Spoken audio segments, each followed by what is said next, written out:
Welcome to In Our Community. I'm Suzanne Barnett, your host, and I always say this, but this is really true because I am so thrilled to be able to interview Marc Isaac Potter. Actually, Marc Isaac Potter is the executive of In Our Community. And tonight, before I actually introduce you, I want to tell the audience that Marc is definitely a Renaissance man. Not only is he a Zen teacher, but we call Marc the poet laureate of KMVT. His poetry is what I would call hot. But we're not talking about poetry. We're not talking about poetry today. Welcome, Marc. Thank you. I love to interview you. Thank you, dear. And you're going to talk about Zen. Yes. You are a Zen teacher. Yes, I am. My first major important question. Okay. What is Zen? Okay. So this is the best question to begin with because most people still have this question. What is Zen? People ask it all over the world. There seems to be no end to people asking it. Zen is a form of Buddhism. It's a type of meditation. It's a philosophy. Many places around the world, Buddhism is considered a religion. Now, the Buddha himself would not take theological questions. He tried his best to discourage people from putting a theological angle on Buddhism. And nonetheless, 99% of the people around the world that practice Buddhism are worshiping Buddha. They're practicing as a religion, which is not what Buddha intended. In Zen, we try to be more stark. There is no God discussed in Zen itself. Zen is a small part of Buddhism. There's lots of types of Buddhism, and one of the smaller parts is Zen. It's very stark practice. And what does stark mean? Stark means that when we're doing our practice, there's not a lot of ceremony, there's not a lot of robes, there's not a lot of ornateness. We usually do it there's a lot of, the colors we use are black. You know, Henry Ford, you can have any car as long as it's black. And we do very simple postures, long meditations, very simple things, and we do those repetitively rather than having a lot of different ornate things to do. Okay. What has Zen done for you personally? Well, I without being too dramatic, I really think Zen has saved my life. And here's what happened. My wife passed away in 1995. I had been a Christian for many years. I had a big crisis of faith. So I was angry at God for a year or more. I stopped going to church. I stopped practicing my Christianity because I'm a Christian by religion. Then I met a Zen teacher and I started practicing Zen. And my teacher, you have these one-on-one lessons called Dokusan. My teacher gave me the homework of saying, who am I, in my meditation at home. So I started doing what he said. I would sit meditation and ask myself, who am I? And after a few months, the answer I got back was, I'm a Christian. So Zen really helped me revive my Christian faith. So how does Zen fit into that, Marc? The way it fits into that is, and it's a hard point to get, but Zen is everything else. In other words, let's say a batter is at the World Series and he's getting ready to hit the ball. If he wants to be very Zen in that moment, the best thing he does is be a really good batter hitting the ball. Zen is absorbed by whatever is happening at the moment. This flower is being a flower, is being a flower, is being a flower. And to that extent, it's being very Zen. This water is very Zen. It's wet water. It's just like water is supposed to be. So that's what Zen is. It disappears into everything else. That sounds so, I don't know, what the word is. Okay. It sounds like it's Discombobulating? really nothing. Yeah, no. I we hate use, to say that. That's No. a negative thing No, to me. we use the concept of nothingness in Zen a lot. It's in many of our meditations. It's in many of the chants that we do. There's a concept of everything, nothing, and that everything and nothing are the same thing. There's a lot of paradox.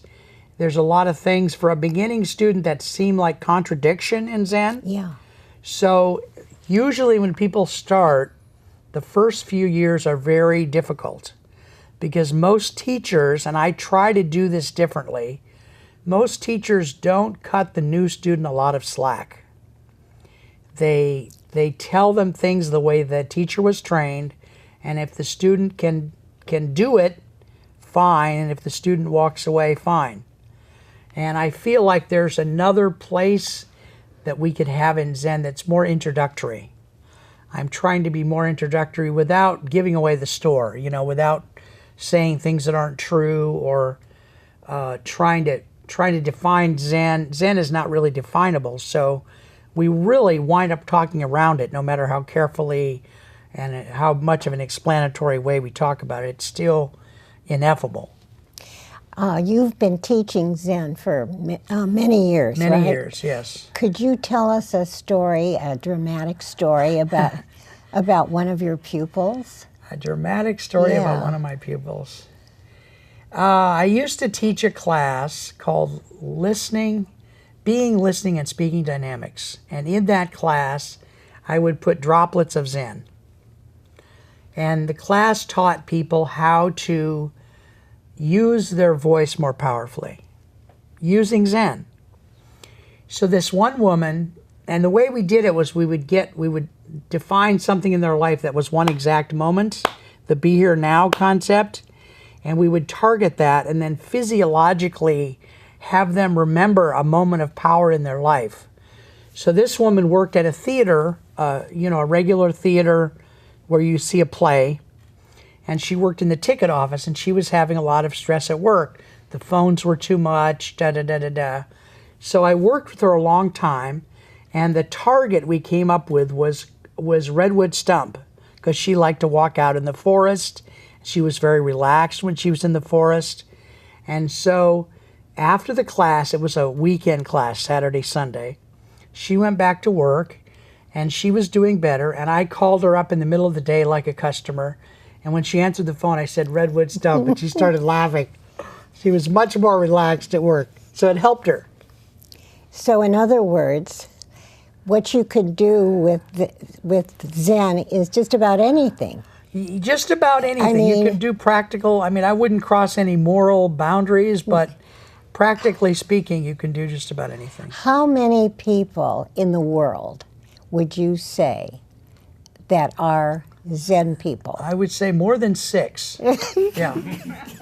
No, I don't. I have no idea. We have a growing population of Zen students in the United States. Yeah. But it's growing very carefully because I'm a non-traditional teacher. I do things that are not even near the box, let alone out of the box. Most teachers are very traditional. Buddhism originally started in India, and it was brought to China by Bodhidharma in about 400 AD. Then what Bodhidharma brought to China was mixed with Confucianism and some other things, and that was brought into Japan, and only at that moment did Zen itself, that part of Buddhism, get created. So now I forget the question. So Zen is very traditional. There are not a lot of non-traditional teachers. Probably less than 10% of the teachers are non-traditional. Most teachers are very traditional, so it's very repetitive meditation, repetitive chanting, for years on end. But something happens with the mind, which is we're looking at thoughts. That's one of the big things we do in Zen. When you're quiet, when you're silent, your mind starts to go nuts. It doesn't like it when you're quiet. What about the grandkids? Did I pick up the medication? I forgot to wash the car. What does my boss really think about that report? And it goes on and on and on. Rather than resist that, you sit with it. You literally sit with that. Notice it. Some teachers, like Charlotte Joko Beck, even says to label it. You know, I'm having a thought about work. I'm having a thought about home. And over a long period of time, and unfortunately it does take a long period of time, as far as I can tell, the mind begins to calm. And so you have more of your mind available to the things you really need to find out, you know, the things you need to study in life rather than worrying about something. If I cut my finger, it's important to go see the doctor. But the worry I have about it, the anxiety I have about it, isn't really that helpful. Yeah. That you're explaining that very well. Thank you. Now I have a little task for you. Oh my goodness, homework. We have thousands and thousands of viewers, right? Yes, we do. Maybe 10. Yes, we do. 10,000. Yeah. Please. What could you do, say for the audience and also for me? Okay. Just give us one little thing that we could do that you think would be good. helpful. And I'm going to move in my chair slightly. I'm not going to stand up because I'll ruin the microphone here. The way we meditate most commonly in the West, we don't like to do the lotus position a lot. We like to sit in a chair. So you literally begin, you know, they say the journey starts with one step, a journey of 1,000 miles. You literally sit in a chair. Your hands are important. We do something called a mudra. And what this does is it connects the chi of the body, the energy of the body, so that it can circulate around. So you put one palm of one hand, the fingers of one hand on the other. You take your thumbs and put them up like this. And Suzuki Roshi says you should be able to imagine that you're holding a piece of paper between your thumbs. So they're almost touching, not quite touching. Okay? You sit like this, and your eyes, you can do one of two things with your eyes. The traditional way is that you look down 45-degree angle. The other thing Americans like to do is simply close their eyes. That helps. So you can do either one of those things, and just do this for some period of time. I used to teach a class at one of the churches for 20 minutes in the evening. And one of my students said, well, I really, I was encouraging them to do it at home. She said, well, I don't really have 20 minutes. I said, great. Do you have 10 minutes? And before she answered, I said, great. Do you have 5 minutes? And I said, what about 30 seconds? So when I got to 30 seconds, she realized, yeah, she could make 30 seconds in a day. And it makes a difference. If you did this every day for 30 seconds, it makes a difference. Now, I would try to be patient with it and let it go on for a while before you're looking for phantasmagorical results. It does make a difference in being calm, in being compassionate, in being able to think clearly, these kinds of things. So there are benefits, yeah. Yeah. Well, so this is called a tell mudra. the audience It's called a mudra. All right. And it helps the chi energy of the body to circulate properly. Okay. Well, I've been a meditator. The Maharishi Mahesh Yoga. Okay. That's about the only thing I can all really meditation remember. is good. I'm glad. And what the Maharishi says, that if you can meditate, everybody has a mantra Right. that you can never reveal. Right. But if one can meditate 20 minutes twice a day, after 7 years, you don't even need to meditate. All you have to do is think of your mantra. Yeah. It is so slow. I can't believe it. What's so However, I mean, the result. Oh, yeah. But what it does, it calms your mind. Yes. Yeah. Your nervous system. And when that happens, creativity is unleashed. Yes. Very much Not so. a lot, but even a little. Creativity comes in different forms, whether you make a dish for a potluck or you write a poem. Yeah. So would you compare that to Zen? I think there's a lot of similarities. I think all meditation is good. I think they're much more similar than some of the proponents of various types of meditation would suggest. Any way that we can calm ourselves, clear our mind is beautiful. That's it. And I would say if you're in a certain type of meditation, stick to it. do the one you're using. What kind of students do you get that want to learn about Zen in your classes? Well, nowadays I'm teaching classes online, so people just write emails back. When I teach classes, I usually do like a one-day class. I tend to get people who are older, and I don't. Maybe that's because I'm older. I don't know. It's your birthday today, and you're still young. Yes, and I tend to get people who are curious. If they're not curious enough to attend, they're not gonna show up. So, but online, there's no direct. No, there's not, and it's fine. I still enjoy doing it. We're doing some.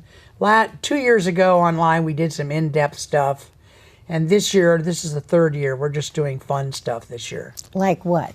Well, like when someone else writes a post about something like leadership or how to meet a challenge, I have that person be a guest post and I post it. Like Dave Cokerhook, who's here this evening. He's sometimes a guest post for the Zen group. So Dave's a Zen person too? Well, he doesn't think of himself as a Zen person, which makes him a very good Zen person. Yeah, of course, Yes. of course. Do Zen people go around kind of boasting about the fact that they're Zen? No, they do not. And there's even a school of thought that if you say you're a Zen teacher, which I've done here this evening, then by definition you're not. Oh. Yeah, and I try to fly in the face of that rule, but the rules can be very strict in traditional Zen. What you say and don't say about yourself, because people have a big thing about the ego, that the ego is in the way. Now, one of my teachers finally came out a few years ago and said, just have a healthy ego. It's okay to have an ego, just have it be healthy. In traditional Zen, it seems like the ego is something to be worried about or denied or made invisible. And so one of the things I'm doing in non-traditional Zen is says, look, just be yourself. If like Richard Lewis is a worrywart. We all know that. Well, we don't want Richard Lewis to become anything different. We should let him worry as much as he wants. Yeah, That's great. Richard Lewis. Exactly. So the thing about Zen that I could argue with, Okay. but certainly I don't know very much about it except, Probably what know you've more than told you me. think, yeah. No, I don't. Is that it's so unstructured, really. Yeah, yes. And to get people to really hang on to that, I think would be a little difficult. Well, again, let me say that traditional Zen, now like one of the places I train is just wonderful, is in Japantown called Middle Way Zen. Now, I'm not a spokesperson for them. I'm just saying that I had a wonderful time training there. I recommend the place, and I can help people get there. They have fun classes. The actual meditation in a traditional Zendo is very structured. Every movement you make before you sit down and after you get up from sitting down is something predetermined. So you learn how to do that. So if you're looking for structure, there's lots of structure in that type of meditation. It's called Zazen. That what I do is kind of on the other side of the gamut. It's much more unstructured, and I like to meet Westerners where I think they already are, rather than them having to learn a lot about Eastern philosophy or Eastern ways of doing things. So both are available. Do Christians embrace Buddhism and Zen? In the Zendo, one of the Zendos I was in, there were several Christians, and like myself, people find that it enhances their religion, because I don't regard Zen as a religion. It's kind of a philosophy or a practice, like a doctor practices medicine. So it helps me with my Christianity, and the people I've met that are into it, also it helps them. Back in the 1800s, there was a Zen master in Japan, and I don't remember his name now, but his lineage is clearly marked in a book called Zen in America by Helen Dworkin. She tracks his lineage. He decided to have Christians in his Zendo And a Zen teacher has a lot of power in a Zendo, a traditional Zen teacher. So his students started trying to enroll Christians, and he has had a lineage of Christians practicing Zen since the 1800s. Really? So it's been around, yeah. So it does encompass It does. Yeah, everything. It really does. But on the one hand, it's a paradox, a dichotomy, that you're supposed to be in the moment, right? Yes. However, there are all these other things that need to be done too. Exactly. So- it's a paradox. So how do you get through that? Well, here's what it's like, and I've used this example on every show we've done about Zen, I think. It's like this. yeah. Because if I present you with a paradox well enough, your mind is going to stop for about 1/2 of a second. And you get to experience what it's like to not have this worrying, fretful mind biting at you all day. And a Zen teacher and a senior Zen student can help slow down and stop their mind sometimes where it's not worrying as much. And I'm a good example because I'm always anxious, so it helps me a lot. Well, but as I've said before, you are an extraordinary young man because you're not that old. Okay. Yeah. Okay. God knows I know a lot of old people, right? Okay. And you're young, Okay. and you're lucky. And people I have don't lots of ask you, friends. "Are you still driving?" Yeah, You know. yeah. Anyway, the thing is that you do so many different things. Yeah.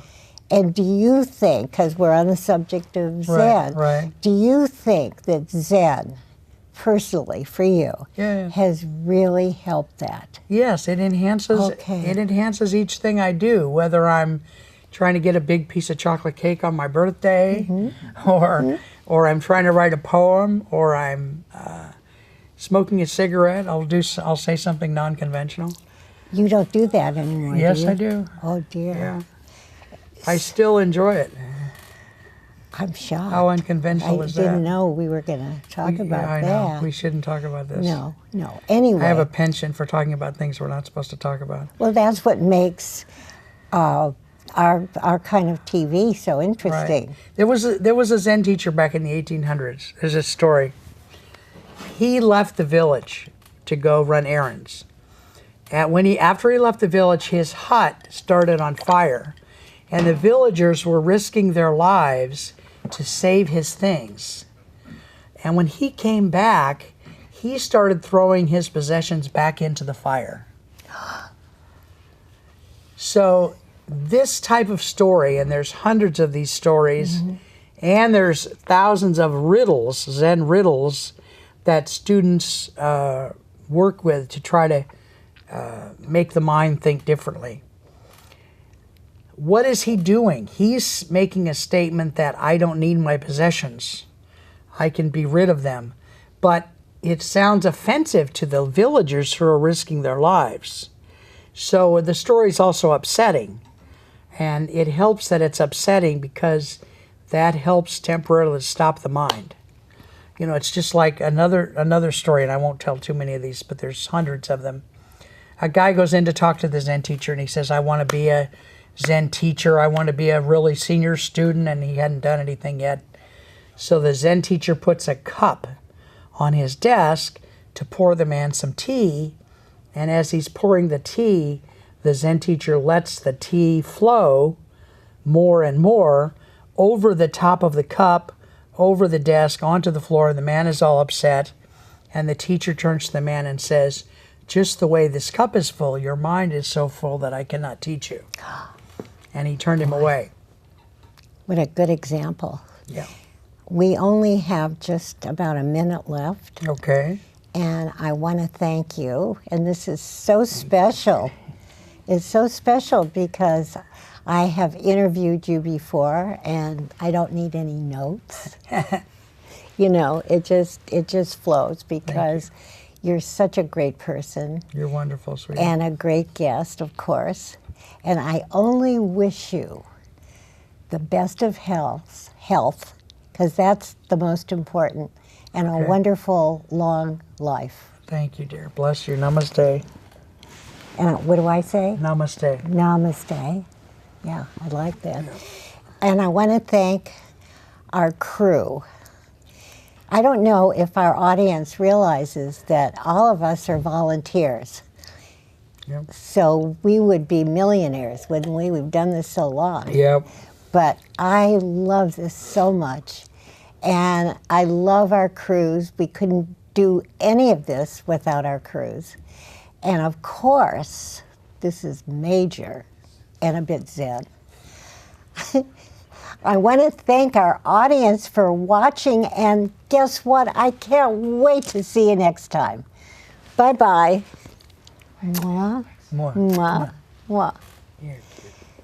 Oh my God, we have 2 more minutes?